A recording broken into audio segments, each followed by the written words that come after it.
नमस्कार प्यारे साथियों। तो आज हम बात करेंगे पंचायती राज और ग्रामीण अर्थव्यवस्था यानी ग्रामीण अर्थव्यवस्था एवं पंचायती राज के सिलेबस के बारे में, इसके पाठ्यक्रम के बारे में। मैंने पूछा कि आप सभी को पंचायती राज पढ़ना है या किसी अन्य सब्जेक्ट को पढ़ना है, तो आप सभी के जो मत थे, जो समर्थन था, वह पंचायती राज को लेकर ज़्यादा था।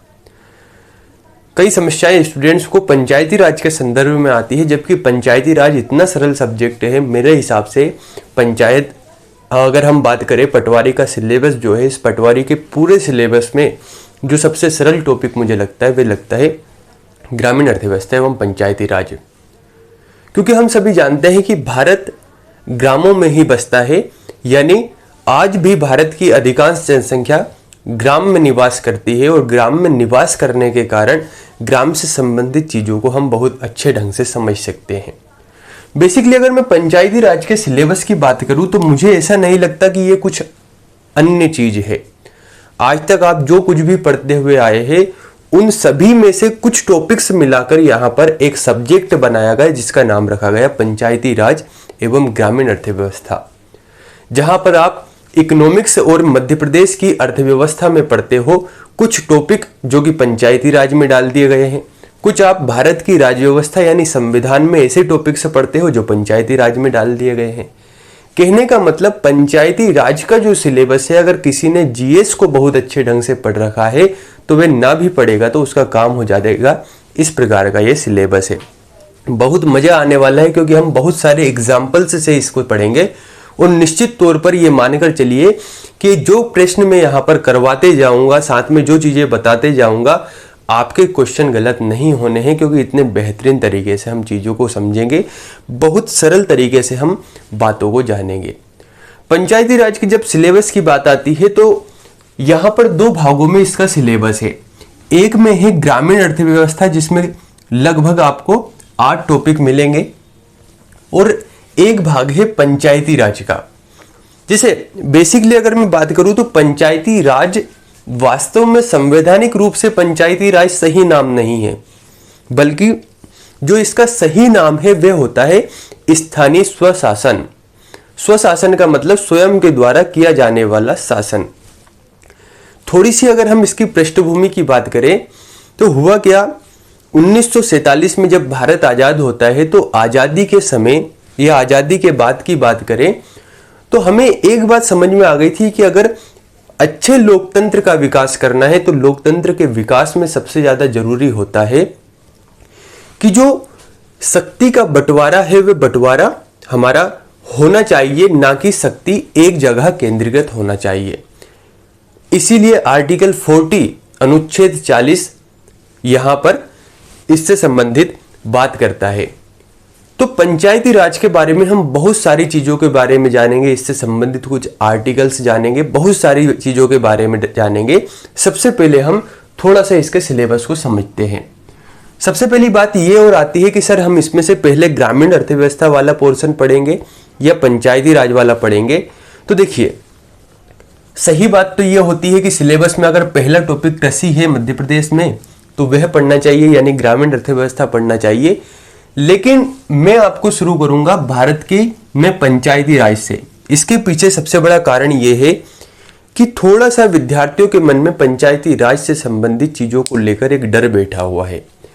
जब हम इन टॉपिक्स को कंप्लीट कर लेंगे, पंचायती राज वाले टॉपिक को कंप्लीट कर लेंगे, तो ये जो डर है अपने आप ही बाहर निकल जाएगा और आप एक रिदम में आ जाएंगे। उसके बाद हम ग्रामीण अर्थव्यवस्था के बारे में डिटेल में जानेंगे। ज्यादा बड़ा टॉपिक नहीं है, बहुत आसानी से बहुत कम दिन में इसे कंप्लीट कर लेंगे। YouTube पर निःशुल्क आपकी क्लासेस रहेगी। आपसे एक बात और कि इसका समय निश्चित कर दीजिए कि किस समय इसके वीडियो आने चाहिए, तो हम उसी समय इस वीडियो को अपलोड करेंगे।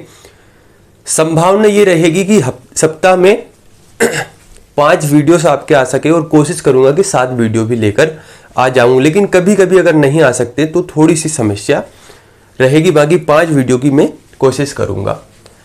तो थोड़ा सा हम इसके सिलेबस को जानते हैं, इसके पाठ्यक्रम को जानते हैं। हमें इसमें पढ़ना होगा सबसे पहले मध्य प्रदेश में कृषि। साधारण सी बात करूं तो मुझे लगता है कई विद्यार्थी यहाँ पर ग्रामों से बिलोंग करते हैं, तो बहुत अच्छे ढंग से चीज़ों को समझ लेंगे कहने का मतलब है यहां पर कृषि से तात्पर्य है खेती से, है ना। तो हम मध्य प्रदेश में कृषि के बारे में जानेंगे, कृषि के प्रकारों के बारे में जानेंगे, कृषकों के बारे में जानेंगे यानी किसानों के बारे में जानेंगे। आप सभी तो जानते हैं हमारा मध्य प्रदेश कृषि कर्मठ पुरस्कार भी जीत चुका है और यहाँ पर कृषि से संबंधित कई चीजें होती है। यहाँ पर कृषि की योजनाओं के बारे में जानेंगे, यहाँ पर हम बहुत सारी क्रांतियों के बारे में पढ़ेंगे, यानी कृषि से संबंधित उन सभी बातों के बारे में जानेंगे जिनसे कहीं ना कहीं हम जुड़े हुए हैं। फसलों के बारे में जानेंगे, दलहनी फसलें क्या है, साथ ही सोयाबीन, चना, इन सभी फसलों के बारे में हम बात करेंगे मध्य प्रदेश में कृषि वाले टॉपिक में। जब कृषि की बात आती है तो निश्चित तौर पर पशुपालन की बात आना ही चाहिए, क्योंकि किसानों का एक आय का सोर्सेस, एक जो स्रोत है वह पशुपालन भी होता है। तो अगर कृषि है तो कृषि के साथ पशुपालन की बात करना तो निश्चित तौर पर बनता ही है।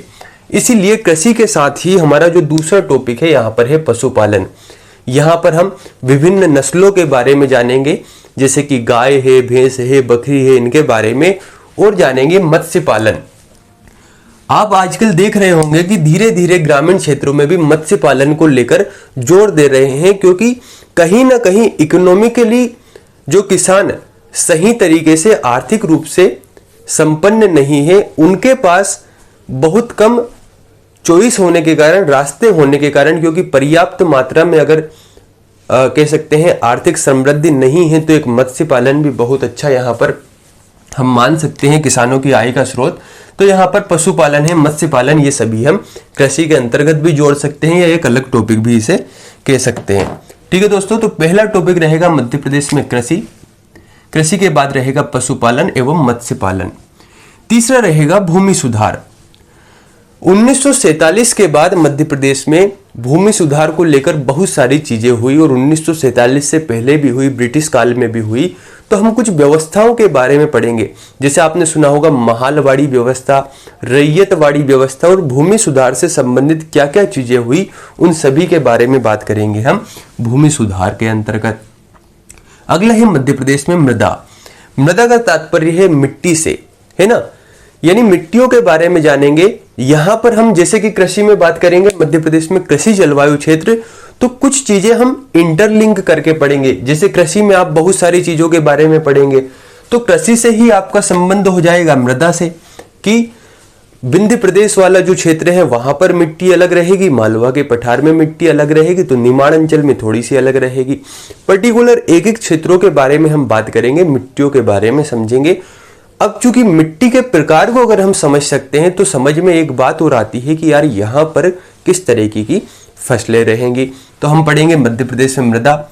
इसके बाद हम देखेंगे मध्य प्रदेश में वन, वनों के बारे में जानेंगे, वन स्थिति रिपोर्ट के बारे में पढ़ेंगे, वनों के बारे में पढ़ेंगे, कौन कौन से वन होते हैं, वनों का वर्गीकरण किन आधारों पर होता है, जैसे कि अवर्गीकृत वन, इसके बाद संरक्षित वन, आरक्षित वन, प्रशासनिक, प्रादेशिक, विभिन्न आधारों पर वनों का जो वर्गीकरण होता है उसके बारे में समझेंगे।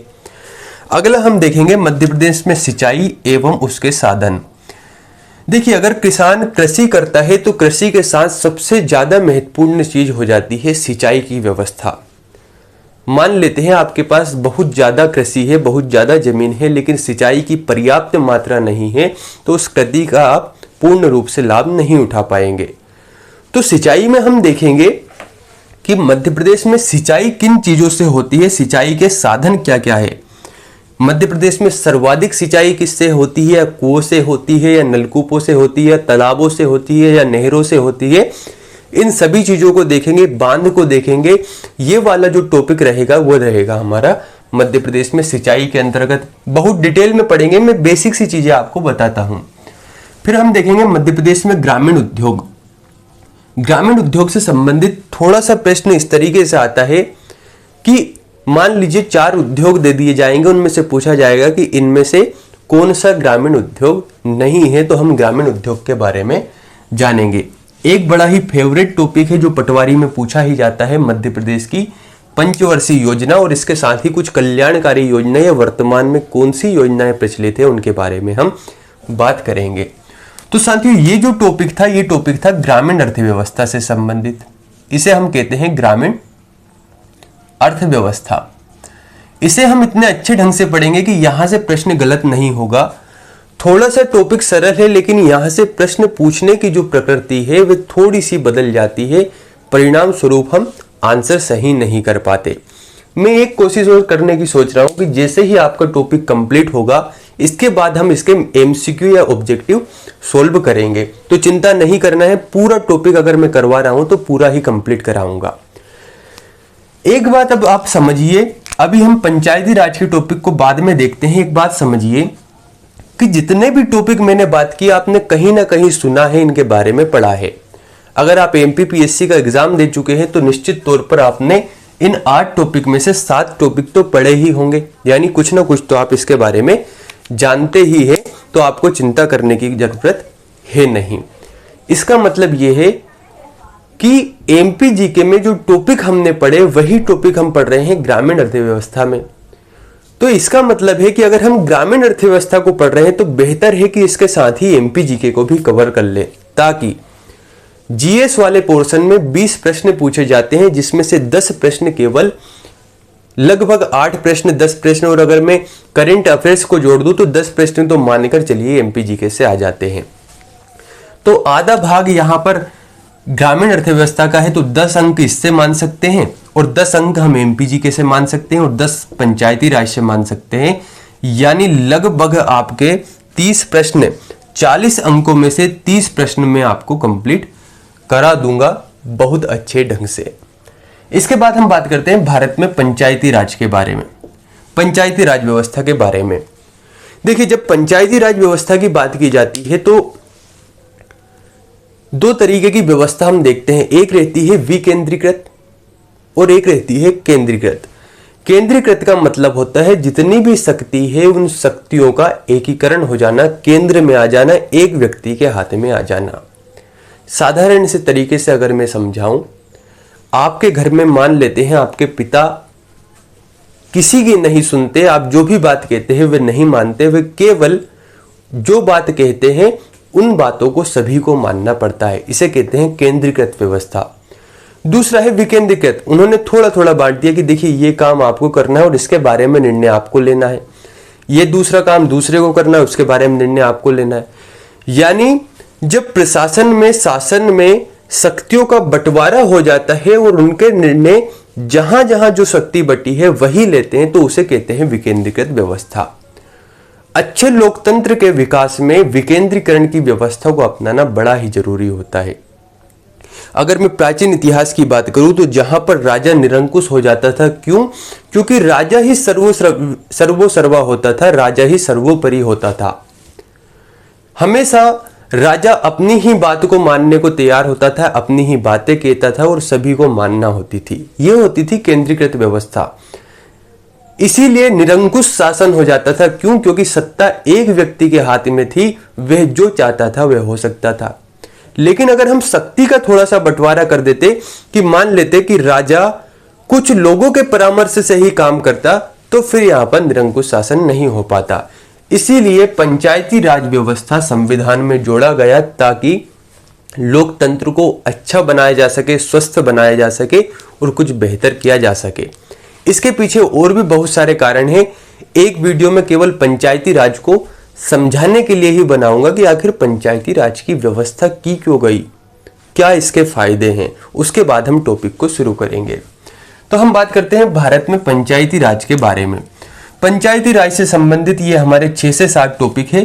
पहले टॉपिक में हम बात करेंगे भारत में पंचायती राज के बारे में कि किस तरीके से यहाँ पर पंचायती राज का विकास हुआ, कौन कौन से एक्ट आए, कौन कौन सी समितियां बनी, ब्रिटिश काल में क्या हुआ, ब्रिटिश काल के बाद स्वतंत्रता प्राप्ति के बाद क्या हुआ, उनके बारे में बात करेंगे।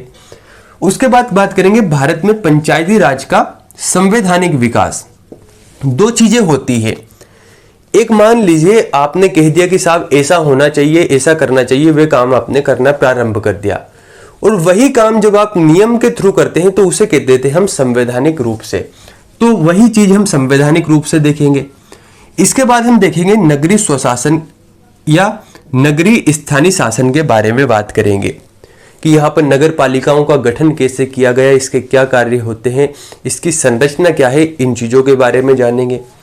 नेक्स्ट हम देखेंगे मध्य प्रदेश में पंचायती राज के बारे में। मध्य प्रदेश में पंचायती राज के बारे में डिटेल में पढ़ेंगे, पंचायतों के गठन के बारे में पढ़ेंगे, क्या क्या इनसे संबंधित महत्वपूर्ण एक्ट हैं, अनुच्छेद हैं, उनके बारे में बात करेंगे। मध्य प्रदेश में नगरीय शासन के बारे में बात करेंगे। और चूंकि ये आपका पटवारी का सिलेबस है तो निश्चित तौर पर पटवारी के कार्य और भूमि मापन की जो पद्धतियां हैं उनके बारे में जानना बड़ा जरूरी है। राजस्व प्रशासन के बारे में जानेंगे। ये सभी चीजें हम देखेंगे पंचायती राज के सिलेबस के बारे में। तो हम शुरू करेंगे कहां से? इस वाले टॉपिक से हम इसे शुरू करेंगे। पहले इन टॉपिक को पढ़ेंगे, उसके बाद हम पढ़ेंगे ग्रामीण अर्थव्यवस्था को। हो सकता है कुछ विद्यार्थी मेरी इस बात से असहमत हो, कुछ कहेंगे कि सर आप ग्रामीण अर्थव्यवस्था पहले पढ़ा दीजिए, थोड़ा सा टफ पड़ता है, आप शुरू में थोड़ा बोरियत फीलिंग करेंगे, इसलिए मैं नहीं चाह रहा हूं कि ग्रामीण अर्थव्यवस्था पहले से पढ़ाए। हम पहले बात करेंगे पंचायती राज के बारे में। पहला टॉपिक हमारा भारत में पंचायती राज रहेगा, लेकिन इसके पहले एक 10-15 मिनट या अधिकतम 20 मिनट या 25 मिनट का वीडियो बनाएंगे, जिसमें हम ये देखेंगे आखिर स्थानीय स्वशासन है क्या, इसकी भूमिका क्या है, इसके लाभ क्या है, इनके बारे में चर्चा करेंगे और फिर चीजों को देखेंगे। अब थोड़ी सी लास्ट की बातें हैं तो थोड़ा सा ज्ञान की बातें कर लेते हैं। बिना ज्ञान की बातें किए मुझे भी और आपको मजे आएंगे नहीं। देखिए, आपका एग्जाम कभी भी हो, आपका सबसे बड़ा दायित्व बनता है कि जो सिलेबस है उसे बहुत अच्छे ढंग से आप कवर कर लें।